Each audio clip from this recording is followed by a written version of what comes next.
Clément Beaune, vous qui êtes secrétaire d'État aux affaires européennes, ce qui est évidemment aussi au menu des discussions européennes, c'est la question du pass sanitaire. On a bien compris que l'Europe s'était mise d'accord sur un pass sanitaire, mais pas forcément exactement ensuite sur le fait qu'il exemptera de quatorzaine ou non. Est-ce que vous pouvez nous assurer d'abord qu'il y aura vaccin ou test, ou est-ce que pour certains pays, il faudra et vaccin et test? Non, je vais être très clair là-dessus. C'est un vrai progrès de coordination. Et on n'a pas toujours été bien coordonnés au niveau européen. Là, c'est un outil très utile. Il sera mis en place complètement le 1er juillet. Donc, toute fin du mois de juin. 1er juillet, il sera complètement opérationnel dans les 27 pays de l'Union européenne. Je veux être très clair aussi, parce qu'il y a eu de la confusion. Ce sera vaccin ou test. Pourquoi il y a un peu de confusion, de débat aujourd'hui? Parce qu'il n'est pas encore en place. Et donc, y compris la France, aujourd'hui, on exige toujours un test, même pour un voyage au sein de l'Union européenne. Et même pour ceux qui sont vaccinés? À ce stade, oui. À ce stade, oui. Mais l'idée du pass sanitaire européen, c'est de faire en même temps, ensemble, cette harmonisation pour que ça soit vaccin ou test, et pas les deux.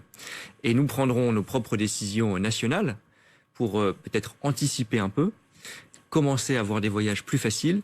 Dans le courant du mois de juin, nous prendrons des décisions gouvernementales françaises la première semaine du mois de juin sur la reprise des voyages. Qui pourrait permettre de mettre en place ce pass avant le reste de l'Europe? C'est une des possibilités pour des pays dont la situation sanitaire est sûre, parce que nous restons extrêmement prudents vis-à-vis de nos partenaires européens, mais plus encore des pays non européens. Qu'on se comprenne bien, en fait ce pass, c'est une sorte d'outil sur lequel vous vous mettez d'accord, mais ensuite sur les règles, vous n'êtes pas forcément d'accord. Non, il y a un cadre précis. Par exemple, je vous donne deux exemples très concrets. Les tests, tous les tests PCR seront reconnus dans ce pass. Il peut y avoir une petite flexibilité pour la durée de validité du test, entre 24 et 72 heures, pour être très concret. On continue des efforts pour essayer que même dans ce cadre européen, on ait le plus d'harmonisation possible. Cet après-midi, avec Olivier Véran, nous réunissons nos homologues de 7 pays européens, les plus proches de nous et ceux avec lesquels il y a le plus de flux touristiques. Je pense à l'Espagne, je pense au Portugal par exemple, en essayant d'avoir exactement les mêmes règles. Donc on continue ce travail d'harmonisation. Les vaccins, c'est très important, ce seront tous les vaccins autorisés par l'Agence européenne du médicament. Il y en a 4 aujourd'hui. Et là, je veux être précis aussi, nous serons très prudents. Il n'est pas question pour nous d'accepter qu'on arrive en France avec un vaccin dont on n'est pas sûr de la protection. Est-ce que ça veut dire que des Hongrois qui auraient été, par exemple, vaccinés avec le vaccin russe Sputnik n'auraient pas l'autorisation d'entrer en France? Absolument. Absolument.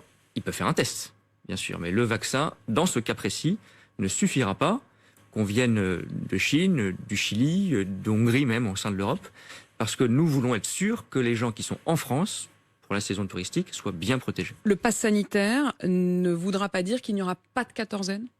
Alors, nous souhaitons que ce soit comme ça, c'est-à-dire que ce soit pass sanitaire, il est sûr, vaccin ou test, point barre.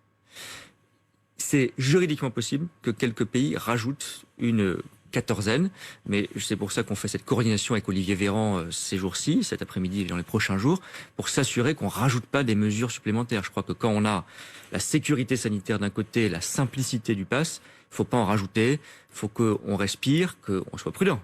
Mais ce pass sanitaire, il est prudent.